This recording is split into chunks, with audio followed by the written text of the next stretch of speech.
मित्रों नमस्कार। सुधीर पांडे पूर्वांचल के यूट्यूब चैनल पर आपका स्वागत है, अभिवादन है, अभिनंदन है। बात करेंगे मनीष कश्यप का। क्यों मनीष कश्यप का बात कर रहे हैं? इसलिए कि एक ऑडियो वायरल हो रहा है जिसमें मनीष कश्यप ने 2 करोड़ रुपया भारतीय जनता पार्टी से रिश्वत के रूप में लेके फिर भारतीय जनता पार्टी ज्वाइन किया। कोई गुप्ता जी हैं, उनका अब ऑडियो वायरल हो रहा है। ऑडियो में तमाम बातें हैं, धमकी भरी बातें। मनीष कश्यप उसका जवाब दे रहे हैं, आप सुने भी होंगे, मैक्सिमम लोग सुने होंगे। तो भाई मनीष कश्यप 2 करोड़ रुपया काहे लेंगे? हो तो कोर्ट में जाइए ना, कोर्ट में जाना चाहिए, सबूत देना चाहिए, उनको गिरफ्तार कराना चाहिए। अगर सबूत है तो कोर्ट में यह वीडियो नहीं वायरल कराना चाहिए, सबसे पहले कोर्ट में जाना चाहिए। जिसने भी दिया और जिसने भी लिया, अगर आपके पास सबूत है तो वीडियो, सिर्फ बातों से वीडियो वायरल नहीं कराना चाहिए, आपको कोर्ट में जाना चाहिए। कोर्ट में मनीष कश्यप को घसीट के नंगा कर देना चाहिए। यह होता है कानूनी तरीका। अगर जिम्मेदार आदमी होता तो, क्षमा करेंगे, अगर जिम्मेदार आदमी होता तो ऐसा ही करता। एक पढ़ा लिखा होशियार आदमी ऐसा ही करता है। क्यों कह रहा हूँ कि देश के जितने घोटाले हुए, जैसे 2G हुआ, कोलगेट हुआ, कॉमनवेल्थ हुआ, जीप घोटाला हुआ, जितने घोटाले हुए कहाँ से उजागर हुए? कोर्ट से। लालू यादव का जो चारा चोरी का घोटाला था वो कहाँ से उजागर हुआ? कोर्ट से। जो भी रिश्वत लें किसी अधिकारी को, तब तक आप नहीं कुछ कह सकते जब तक आपके पास सबूत न हो। अगर कोर्ट में लेके जाके सबूत देंगे, मुकदमा दर्ज कराएंगे, तो स्वाभाविक है सबूत आपके पास है, उनके ऊपर मुकदमा लिखा जाएगा, मुकदमा चलेगा, सबूत के आधार पर उनको सजा होगी। इसी तरह से जो भी सज्जन हो उनको कोर्ट जाना चाहिए। वीडियो वायरल करके मनीष कश्यप को बदनाम नहीं करना चाहिए। यह सिर्फ बदनाम करने की साजिश बस है। क्योंकि चुनाव चल रहा है, चुनाव नहीं होता तो फिर ये वायरल नहीं होता। कुछ लोगों के पेट में मनीष कश्यप के जाने से बहुत दर्द है। भारतीय जनता पार्टी में मनीष कश्यप के चले जाने से बहुत पेट में दर्द है, बहुत ऐंठन है, बहुत मरोड़ है। जो मनीष कश्यप को चाहते थे कि किसी तरह से यह फंस जाए, चुनाव लड़ जाए, चुनाव हार जाए बुरी तरह से, और फिर इसको पतंगा बना के उड़ाया जाए। अब वो मिशन तो कामयाब हुआ नहीं। मनीष कश्यप ने बड़ी बारीकी से परिस्थिति को देख के, क्यों कह रहा हूँ कि अच्छा सही बात बताइए, गुंजन सिंह का कम नाम है? बहुत नाम है। गुंजन सिंह कम पॉपुलर नहीं है। अगर पवन सिंह खेसारी के टक्कर में अगर कहा जाए तो गुंजन सिंह का नाम है। वह उनका होम डिस्ट्रिक्ट भी है नवादा, वहाँ से चुनाव लड़े थे, लेकिन क्या हुआ, कितनी सफलता मिली, अब आप पता कर लीजिएगा इस चीज़ को। कितनी सफलता मिली है। हालांकि मनीष कश्यप भी प्रचार करने गए थे, उनके पर्चा दाखिला से लेके प्रयास किए थे। तो गुंजन सिंह लड़ाई में भी नहीं हैं। यही मैं बार बार समझा रहा था कि उतना पॉपुलर संगीतकार, पैसे से भी सब कुछ, उनका होम जिला, लड़ाई आरजेडी और भाजपा में हो गई है, साफ साफ दिख रहा है। और गुंजन सिंह किनारे निकल गए हैं। आप मीडिया की बाइट उठा लीजिए या अगर परिचित हो तो पूछ लीजिएगा, किसी जमानत भी बचना मुश्किल है गुंजन सिंह का।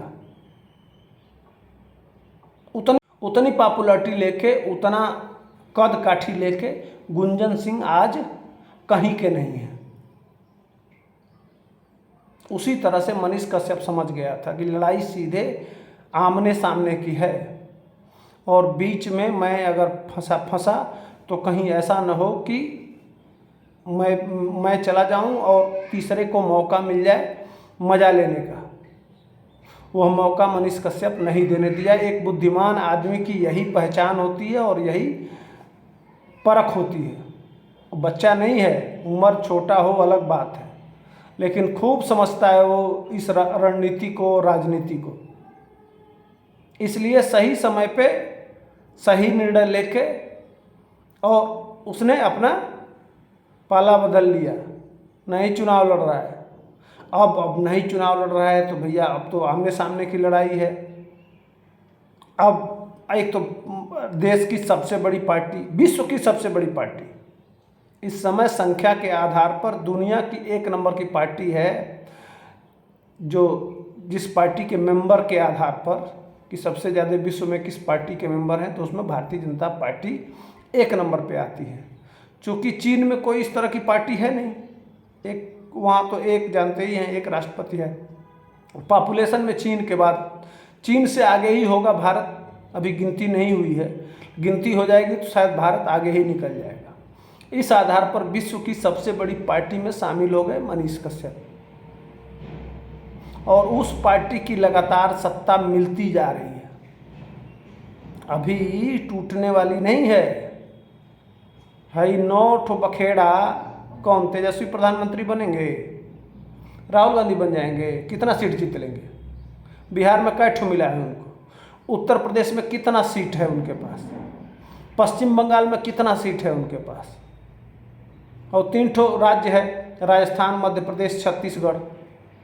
वहाँ का हाल, अभी अभी विधानसभा का चुनाव हुआ है, रिजल्ट आया है, राहुल गांधी खूब दबा के प्रचार किए थे, क्या हुआ रिजल्ट आपने देखा है, वहीं है कांग्रेस। बाकी राज्य में बता दीजिए, महाराष्ट्र में उतना ही सीट मिलेगा, इतना सा। तो भैया आप कहाँ से सीट लाओगे कि प्रधानमंत्री बन जाओगे। अब रही बात मनीष कश्यप की, मैं उधर न जाते हुए मनीष कश्यप पर ही रहना चाहता हूँ। तो नरेंद्र भाई मोदी को भी राफेल के मामले में खूब चौकीदार चोर है, लेके गए थे राफेल के मामले को, क्या हुआ, घुटना छिल गया, सुप्रीम कोर्ट में माफ़ी मांगना पड़ा, नहीं सबूत पेश कर पाए, नहीं घोटाला उजागर कर पाए। तो भैया सीधी सीधी बात है। उसके बाद से अभी इलेक्टोरल बॉन्ड, उस पर भी ठीक है, स्टेट बैंक ने बताया, सबसे बड़ा दल मैंने बताया कि भारतीय जनता पार्टी है, उसको चंदा ज़्यादा मिला है, लेकिन चंदा कौन नहीं लिया है, आरजेडी नहीं लिया है, नीतीश कुमार नहीं लिए हैं, ममता बनर्जी नहीं ली हैं, 1500 करोड़ रुपया कांग्रेस ने नहीं लिया है। तो एक आदमी चोर है और बाकी लोग ईमानदार हैं, मैंने सब लोग मिल के लिए हैं चंदा, एक आदमी को चोर बताया जा रहा है और बाकी लोग ईमानदार हैं। वो भी किसने, सिर्फ नेता लोग ये आरोप लगा रहे हैं। किसी कोर्ट ने कहा, किसी जज ने कहा, किसी व्यक्ति ने कहा, सिर्फ सुप्रीम कोर्ट ने इतना कहा कि इसको जनता को जानने का हक है, इसलिए जनता को बताया जाए। स्टेट बैंक ने जारी कर दिया, वो पहले से ही था कि किस पार्टी ने कितना लिया, वो तो पहले से ही वेबसाइट पे पड़ा हुआ था। कंपनियों का नाम भी उसने उजागर कर दिया, लो भाई कंपनी का नाम, लेकिन चोर है। इसी तरह से सत्य कुछ अलग है और छुपा के एजेंडा के तहत किस तरह से पार्टियों को बदनाम किया जा रहा है, उसी तरह से मनीष कश्यप को भी बदनाम करने की एक पुरजोर साजिश है। इसलिए कि मनीष कश्यप की फैन फॉलोइंग तेजस्वी से ज़्यादा है, पॉपुलैरिटी ज़्यादा है, तो उसको कैसे बदनाम किया जाए इस चुनाव में, उसके लिए एक षड्यंत्र रचा गया। असली मामला यहाँ है। और मनीष कश्यप के समर्थक कौन है, मजदूर वर्ग, जो बाहर काम करते हैं, मजदूर गरीब, उनकी समस्या उठाता है वो बेचारा, अब वही फॉलोअर है। और इतनी बड़ी संख्या में अगर एक स्टेट से अगर फॉलोअर जुड़ते हैं मनीष के नाम पे, तो चुनाव का तो रुख बदल जाएगा। जब चुनाव का रुख बदलेगा तो क्या होगा, अंदाज़ा लगाइए। यही हो न हो, मनीष कश्यप जैसी आवाज़ को भी रिकॉर्ड किया जा सकता है, या मनीष कश्यप, हालांकि मनीष कश्यप ने जवाब दिया है, बढ़िया जवाब दिया है, अभी चुनाव हो जाने दीजिए, हो सकता है मनीष कश्यप इसको और आगे तक ले जाएं। हम उम्मीद भी करते हैं कि मनीष कश्यप इसको और आगे ले जाएंगे। तो ये रही सच्चाई। मैंने कहा कि लाइए इस पे बात करना चाहिए और बोलना चाहिए, तो मैंने आपके सामने रख दिया। क्या सच्चा है क्या झूठा है, कमेंट सेक्शन में आइए और बताइए। अगर पसंद आए ये विश्लेषण तो लाइक करिए, शेयर करिए और सब्सक्राइब करिए। तब तक के लिए हमको दीजिए इजाज़त। जय हिंद, वंदे मातरम।